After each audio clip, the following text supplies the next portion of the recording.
I mean, even if it's sprouting mung beans on your windowsill, everybody can do something. And I think that's where you guys, and that's certainly where we are trying to encourage people. We didn't get here in a day. We're not going to get out of it in a day, but we are going to get out of it one simple decision at a time.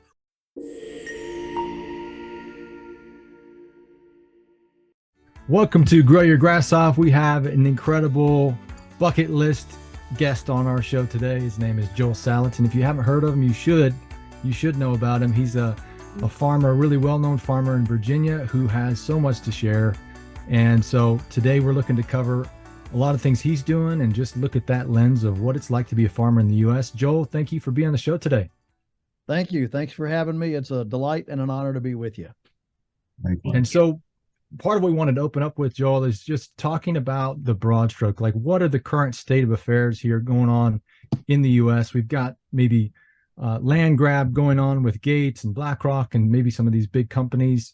The price of food's increasing, forest fires, chemtrails. We've got other things happening where there's a lot of pressure and maybe even tracking your carbon score. Can you just speak to maybe one of the things that you're seeing and what stage are we at in the game and what's the latest from your perspective? Yeah, well, thanks for the question. I think the important thing is to realize that we are in a state. I feel for a great metaphor. If you've ever had a wasp nest, like on your at your back porch, and you go in and out, you watch the wasp nest gets bigger and bigger, and every time you go in and out the back door, they're just sitting there hanging out. I mean, you see one come in and go once in a while, but basically they just look like they're sitting there, sleeping. And then one day you grab a broom or something, you're working, and you accidentally hit the rafter that the wasp nest is on. Suddenly, all those wasps are, they're like all their wings are up and they're up. They might not come after you, but they're all awake. And I feel like that's the way things are maybe in the world right now, but certainly here in the US. It's like the wasp. We're not sleeping anymore. People are just they're up on their all fours and they're ready to do something. And across political spectrums, some people are ready to rectify all the evils ever perpetrated on slaves, to all the evils perpetrated on entrepreneurs and regulatory bureaucratic things. And so it's like we're just one great big wasp nest with everybody kind of that ready for action. And so what that does is it obviously creates a lot of disturbance and chaos or disorder in a society. And of course, the powers that be are desperate to hold on to power. They don't want to be disturbed. And the people that are trying to rectify past sins are energized when they see the cracks and the new opportunities within the cracking infrastructure, like gunpowder on the old castles of feudal Europe. And so I see two things. I see, on the one hand, I see an increasing move to what I would consider anti personal freedom, autonomy, earth care. Like you say, Bill Gates, great example, Bill Gates. Think about this. This is now the largest cropland owner in the world. And this is a man who actually thinks the only way to save humanity is by exterminating 2/3 of it. He's made this public statement many times. Think of what you would be morally and ethically capable of if you actually believed that you would be the savior of humanity if you exterminated 2/3 of them. I mean, that is a profound thought. And he owns the UN, he owns the World Health Organization, he owns the World Economic Forum. He's the major owner of numerous pharmaceutical outfits. He owns the AMA, the American Medical Association. You know, and I'm not a conspiratist, but I do believe that there is a fraternity, that they, you know, I'm not even ready to say that they're evil. Maybe they're good intention.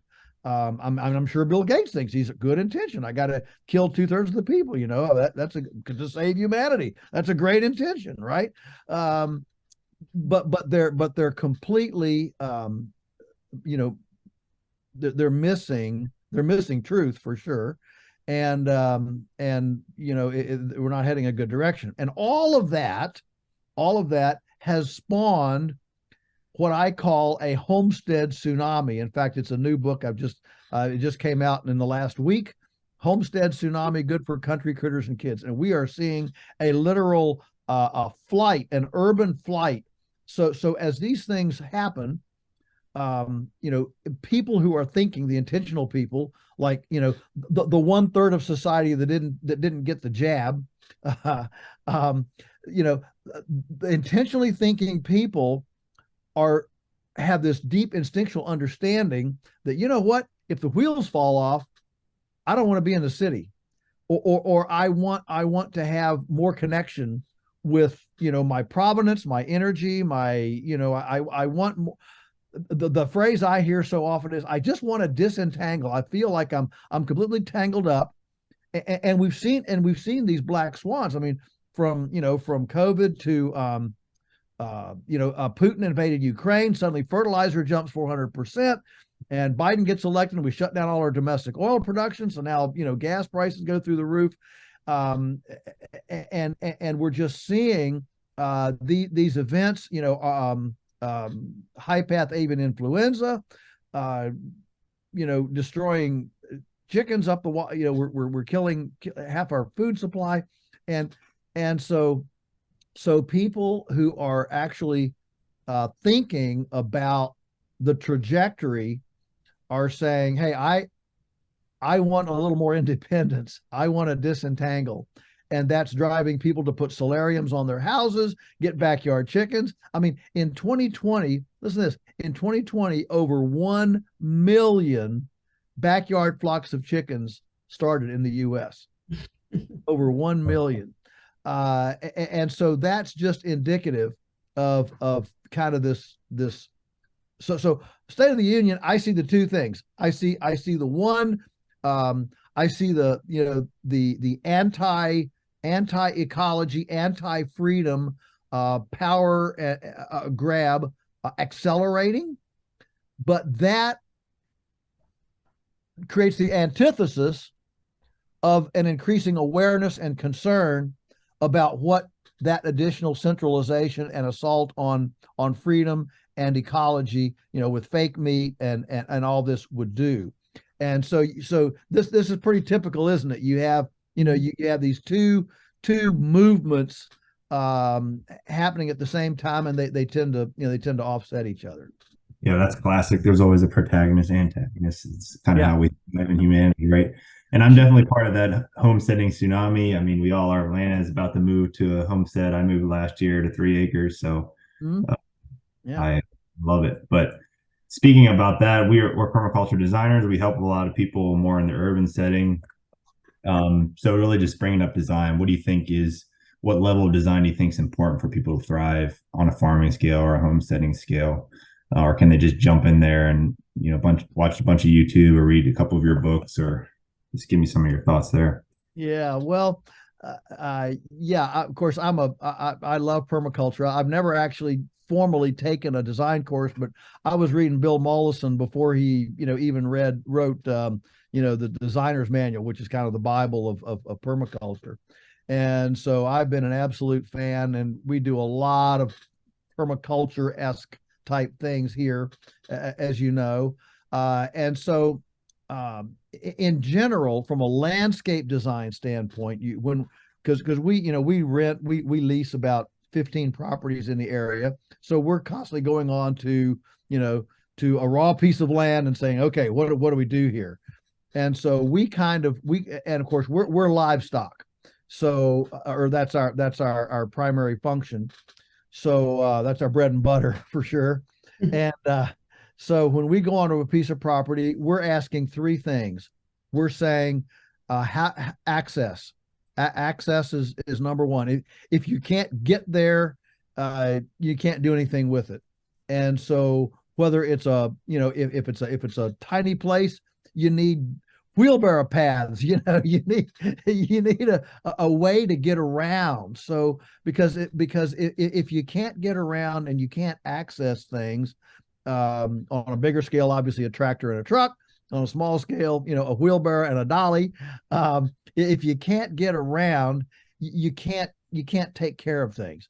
And so on a typical landscape situation, we're talking about a road, a lane, an access lane, that sort of thing. And of course, those are never straight on a grid. They use the terrain, and you go with the terrain to get good drainage and utilize your road. So it's a low maintenance kind of situation.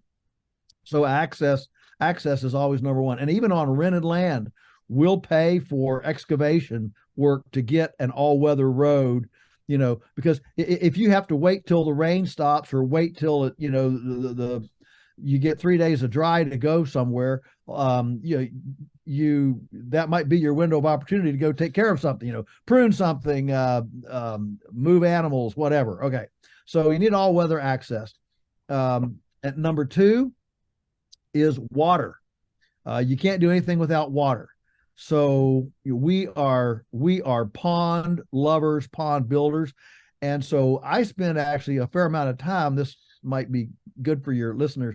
I spend a fair amount of time trying to make drilling wells the last water option rather than the first. What I encounter all the time when I say water is the first thought that comes is, well, okay, we drill a well. But I think we need to reassess punching holes in the aquifer and depleting the commons. Whereas a pond, I can see the water every day. I can control the watershed. Aquifer sometimes can get poisons in it. You don't even know it, or it's depleting and you don't even know it. And so a pond, I can see it, I can measure it, I can control its watershed, and it creates a beautiful riparian zone for migratory ducks, for frogs, for salamanders, and aquatic vegetation. And look, North America 500 years ago was 8% water. North America 500 years ago was 8% water. Today, we're less than 4%. So we have dropped about 60% of our water in North America. Now, those weren't built by bulldozers. They were built by beavers. And, and we don't have the beavers today, but with bulldozers today, we can, far be it for me to say I can be better than a beaver. All right. But I'm going to say that we can go permaculture style. And whereas the beavers can only build dams in running water, where there's a stream or a river or something, with a bulldozer, we can create impoundments way higher on the landscape using clay and earthen materials to build a pond way higher on the landscape to achieve the permaculture idea of a raindrop should stay as close to where it falls for as long as possible, because that's how you get way more benefit from it gravitationally. So we build a lot of ponds. And of course, if you fence the livestock out so the water stays clean, you build steep banks. I mean, these are all things that you guys all know, that makes a healthier aquatic environment that's that's clean. And if you use it for irrigation, it's actually living water. It's not sterile stuff from down below. It's warm, soft, living water. So water becomes critical. We lay a lot of water pipe. I mean, on our farm now, we have 12 miles of buried water line. I mean, I'll bet in the last 20 years, we probably put in 50 miles of water line on these various properties that we operate. Water's too heavy to carry. You can't be toting water in trailers and totes that's heavy, it's hard on the land. And where you fill it up, you're always going to forget to turn it off in time, and you're going to go find a swamp where you overran your water buggy. Water. So pipe is cheap, and put in your pipe and do your water. Now on our farm, we're blessed with enough elevation that our 12 miles is all gravity fed. There's no pumps, no electricity, no nothing. As long as gravity works, we've got water. Other places we have to use pumps and things, water. Okay, so number one is access. Number two is water. And number three is control. Now you don't need this part if you're going to do plants, because plants don't move around. But we're in animals, and animals move around. They're mobile, and your neighbor doesn't want animals, and neither does the interstate. And so you got to keep your animals home. And so obviously the access, which we call the veins and arteries of the farm, the access then gets a fence on both sides of it. And when I say fence, I'm not talking about big expensive board fence. I'm saying, a single strand of electric fence for cows, maybe 2 strands for sheep, 3 strands for goats. But this is minimalistic stuff. We cut our own posts out of our own locust trees, and we never buy posts, and we do everything we can along our lanes and things to encourage these locust trees to grow, so that we're growing our next generation of posts and poles, on the place, and don't have to buy them from somewhere else. But anyway, the control includes, obviously, if you have livestock, you're going to have a corral of someplace where you can pin them, sort them, load them, that sort of, train them to electric fence, things like that. But the control, the fencing for pigs, chickens, and whatever, becomes real important. And so that's kind of my landscape platform, if you will. When I go and look at a piece of property, I'm thinking about, and realize normally when I'm looking at a property, it's 20 acres or more. And so I'm thinking, how do I get around? That's access. How do I get water everywhere? That's obviously water. And then how do I keep the animals where I want them, when I want them, and efficiently be able to move them from spot to spot, because we're not going to put them in one spot. We're going to move them around. So much of our control and things is portable, is mobile. And some of it obviously is stationary, boundary fences and things like that. So that's probably as much as I need to go into on our kind of the way I look at a piece of property. Can you speak a little bit about your recent book and just your experience and methods, and how people can kind of replicate this on a smaller suburban scale, even apartment, what they can do to include animals, everything like that? Sure. Yeah. Great question. So so Polyface Micro, I wrote 2 years ago in response to the fact that I was doing more and more, my presentations and stuff for most of my life has been in commercial farming. And I, if you know me at all, you know that I want people, if you want to farm, I want you to farm. I want you to farm full time. I don't want you to farm and have a town job. I'm all about, if you want to farm, let's figure out how to actually make a living from your farm.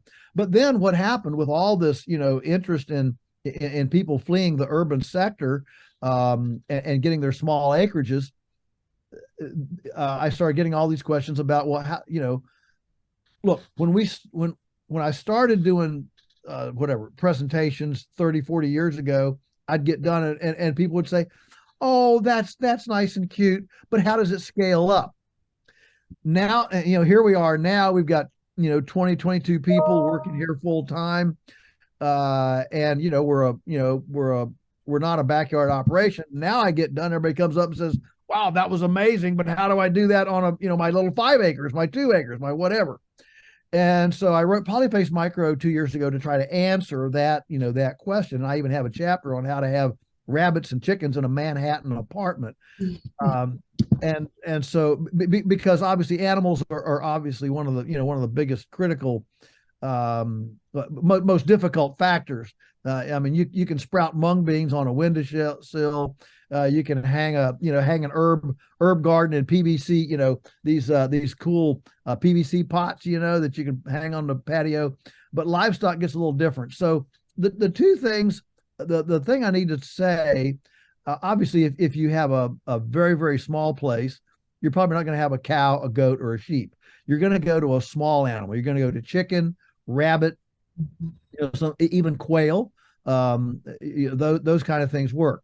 So the critical factor is, how do we do it so it doesn't stink?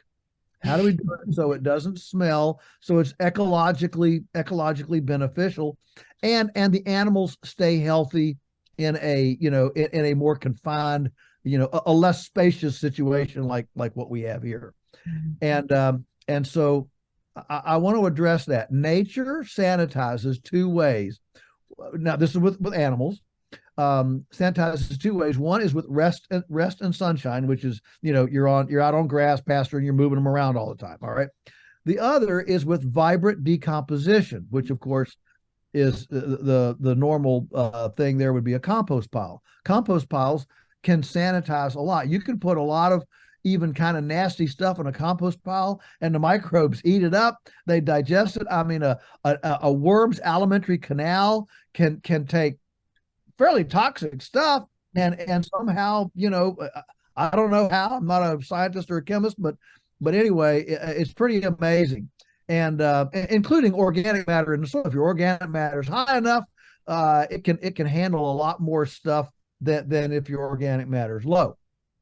It's kind of like the organic matter is the Alka-Seltzer, of the soil. So anyway, so you got a compost pile. All right. The thing about a compost pile is that it has to have mass. You can't make a 12-inch by 12-inch by 12-inch compost pile. It's not big enough. It's got to be like, a meter by a meter by a meter. Okay. And for your North American listeners, a yard by a yard by a yard. Okay, that's close enough. And there's got to be enough mass there. So when we have these animals in our little urban location, they need they need to live on a compost pile to maintain hygiene and sanitation. I call it a carbonaceous diaper. Okay, a carbonaceous diaper, and in order for it to work, it has to have enough thickness so that a microbial habitat can exist in which the good bugs overpower the bad bugs. 95% of all the microbes, all the microbes, 95% of them are good. Only 2 or 3% are bad. And so the goal is not sterility. You're not wiping and cleaning out, and you're not putting them on newspapers. You're not, no. It's all about how can we have literally a compost pile underneath the animals. And that creates this vibrant decomposition, which then, has a habitat of good enough bugs that they overpower the bad bugs. And so, you can have 3 chickens in a box, 3 feet by 5 feet, which is, not much bigger than a nice big bookcase. Okay. You can have 3 chickens in there, but you've got to have them on a floor that's at least 12 inches deep with carbon that they can fluff in, they can aerate, and it will grow. And that carbon can be wood chips, it could be sawdust. I mean, it could be bark, bark mulch. It could even be, lawn clippings. And what happens is the chickens then their scratching and aerating activity maintains the carbon base. Their manure adds the nitrogen. So you have the carbon, and if and you can throw in your kitchen scraps, you can do this stuff.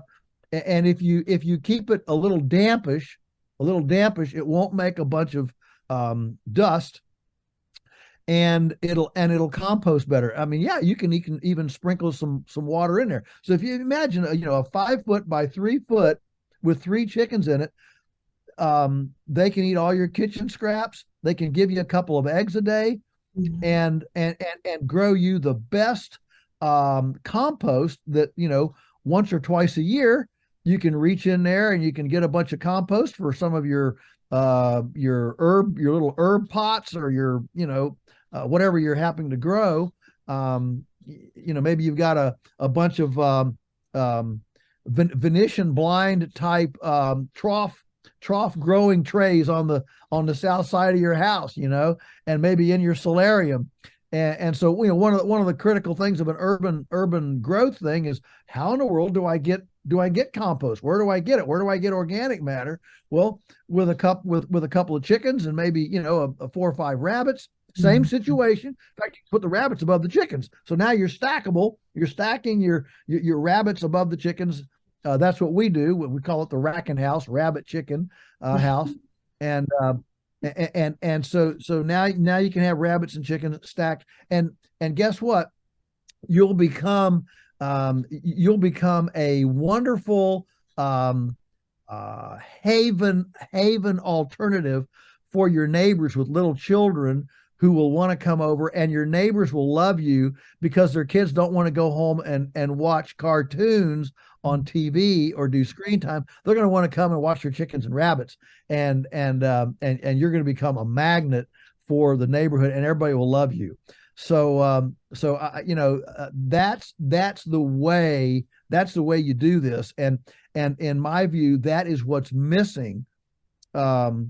Because when you start trying to do animals in small spaces like this, and you put in, newspaper trays, or you're cleaning out, it's handling the manure. The beauty of a composting, what I call the carbonaceous diaper, the beauty of that is you don't have to handle that at all. All you do is add another scoop of, it's kind of like a composting toilet, you just add another scoop of stuff, and once or twice a year, and you let it, you need to let it get about 24 inches, preferably. So you just have this, this box underneath that becomes your compost. The chickens love it. They get bugs and worms. It grows in there, and you're creating your own fertilizer for your own, whatever other your plants are. And you're getting all this wonderful benefit while it's going on. Great, Joel. Yeah, appreciate you sharing that, because I think a lot of people can take that in and realize that it's possible. And obviously, you've got tons of resources. I think when you were talking about the idea of how what you explained was kind of the mainframe design that we understand. When you look at access water and structures and things like that, that you've got a course though, right? It's called Farm Like a Lunatic, is that right?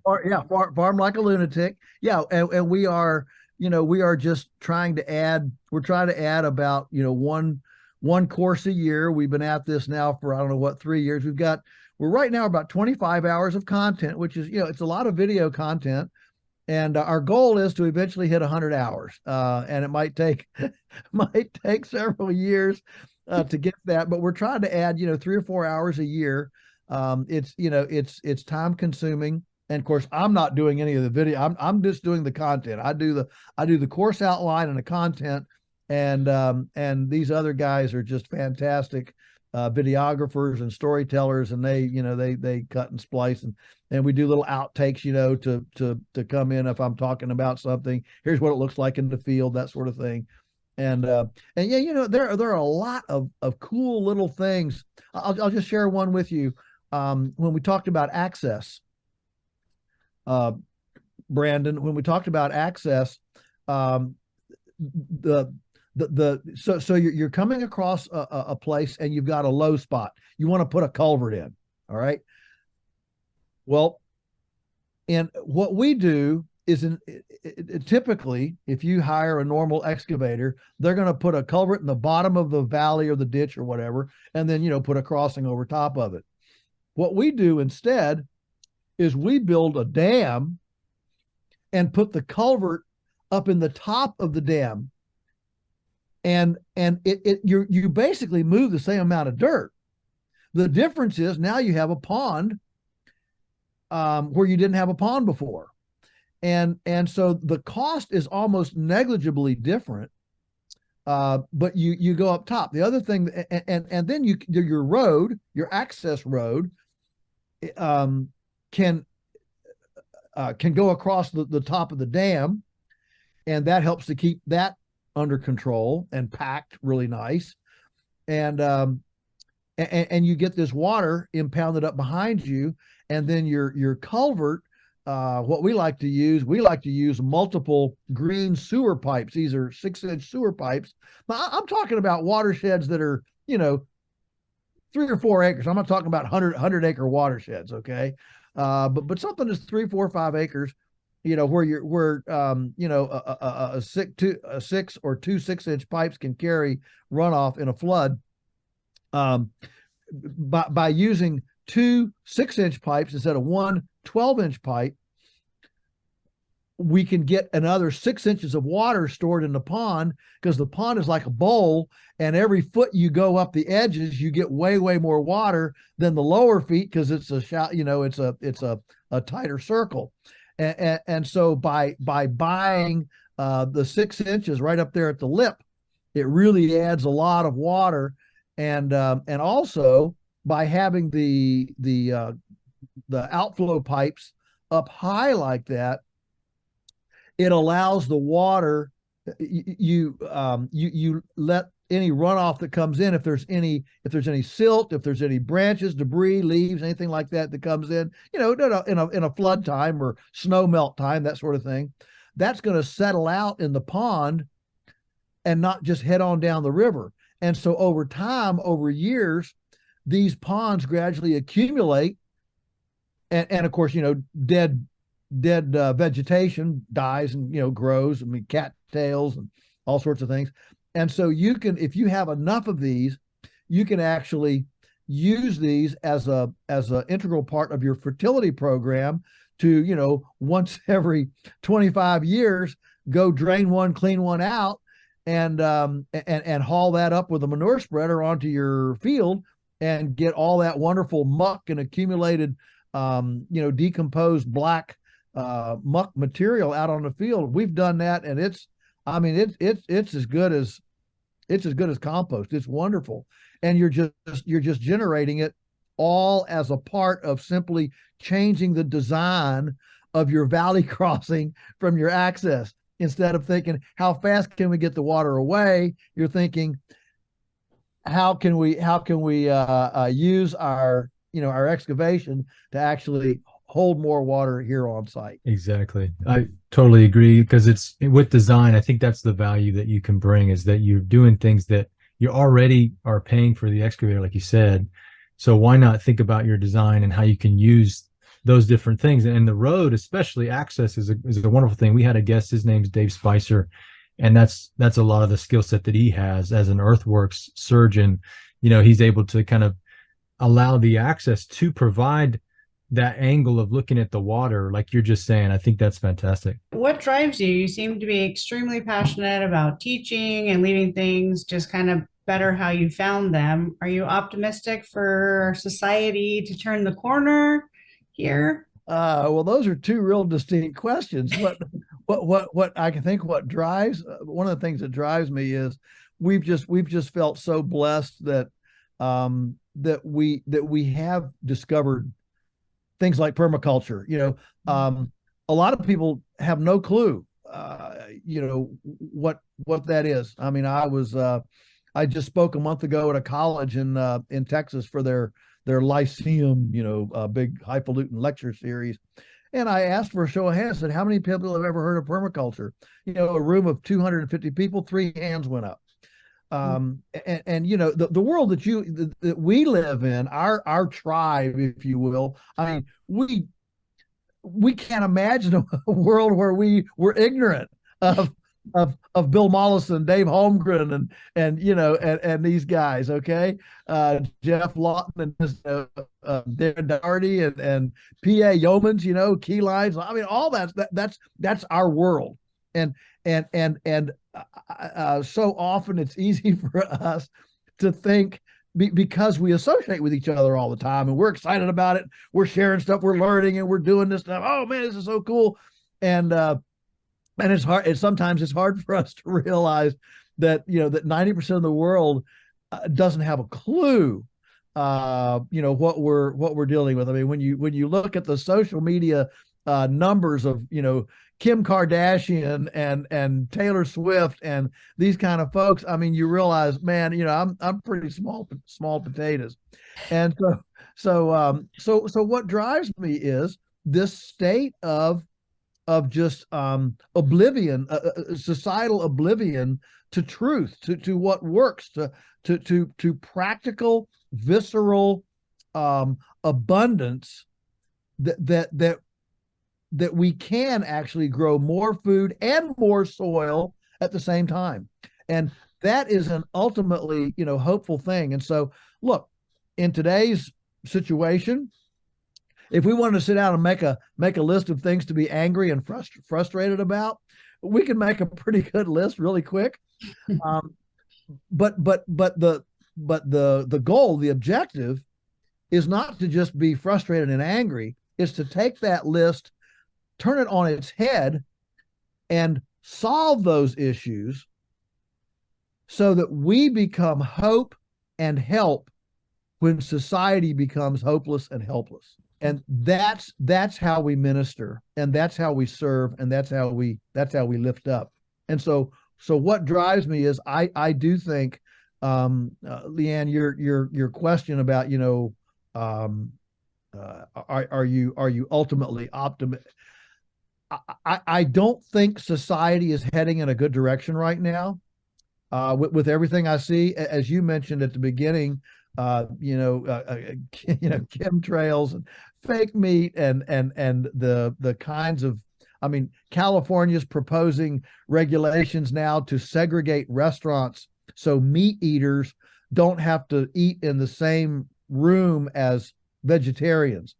Kind of like smoke-free smoker and smoke-free.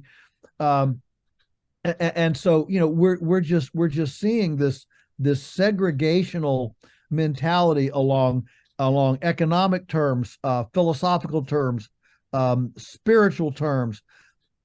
We're seeing this just come at us like crazy. And so I don't think, historically, societies never change unless there's actual crisis and catastrophe. And so I don't want to be a doom and gloomer, but I look at history, and of the 25 empire civilizations that have occurred throughout written human history, not a single one of them lasted when it showed the signs that ours is showing now. I mean, read The Rise and Fall of the Roman Empire by, Gibbon. I mean, it's just, high taxes, overregulation, bread and circuses, victimization, entitlement mentality, overreach militarily, all these kinds of things. And we're heading down the same path. So I'm not optimistic about where our culture is headed short term. I am extremely optimistic about what you and I can do in our little niche of creation to build a lighthouse, a haven, a place of encouragement and abundance within that context, so that we build a resilient, flourishing place. It's interesting. In the last, 2 years, I've had now, I think, five billionaires call me, not millionaires, billionaires. They've called me and they said, we think the wheels are going to fall off. Can you help us figure out how to get to a safe place, a farm safe place? And so my term for this is they're looking for an agrarian bunker. Okay. But here's the thing, billionaires know stuff. They know stuff you and I don't.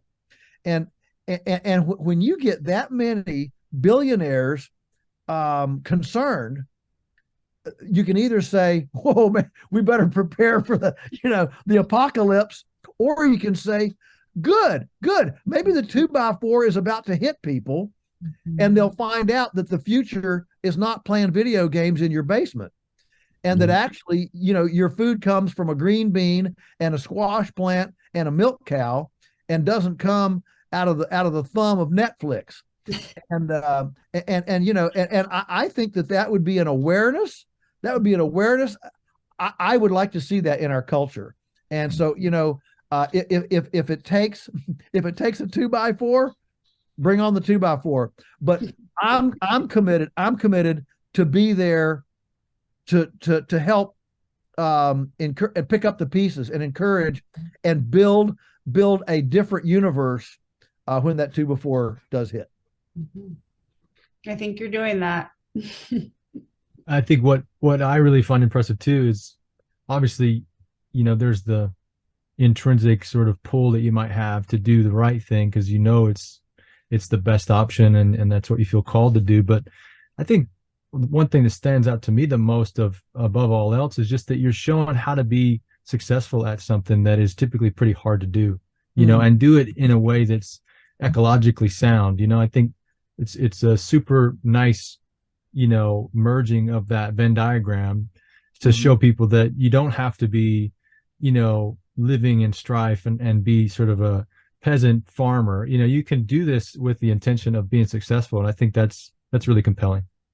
Yeah, it is. One of the kind of unsaid axiom in society is in order to be economically viable, you have to sacrifice the ecology.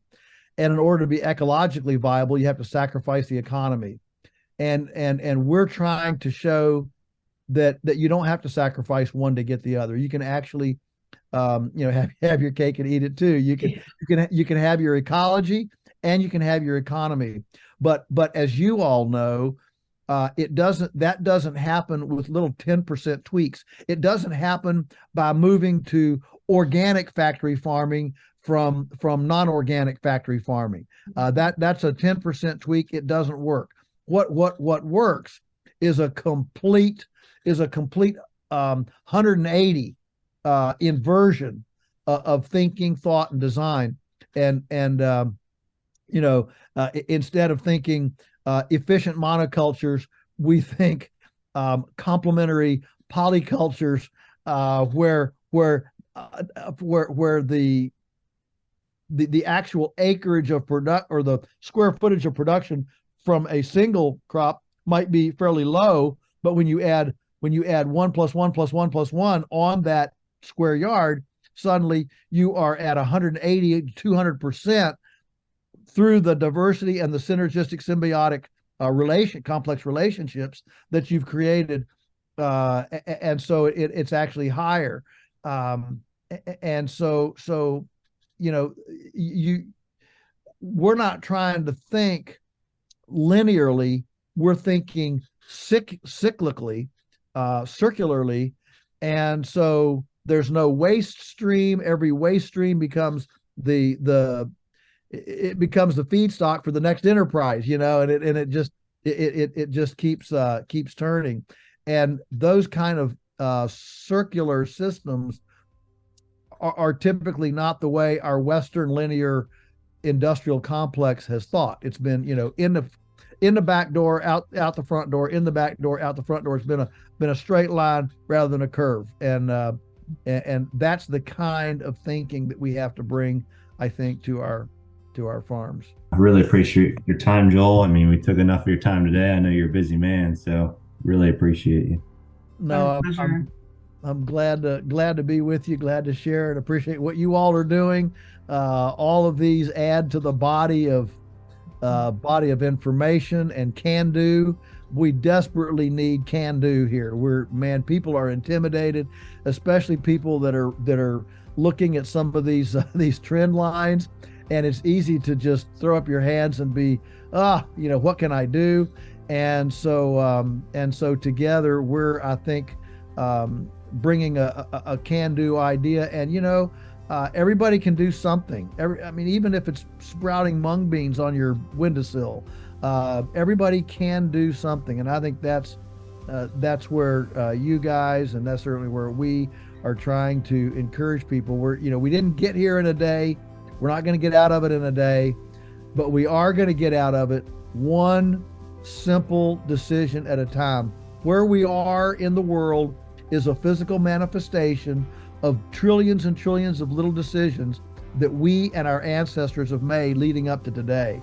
And where we're going to be in 50 years from now, we're going to also have the physical manifestation of the trillions and trillions of decisions that all of us make between now and then.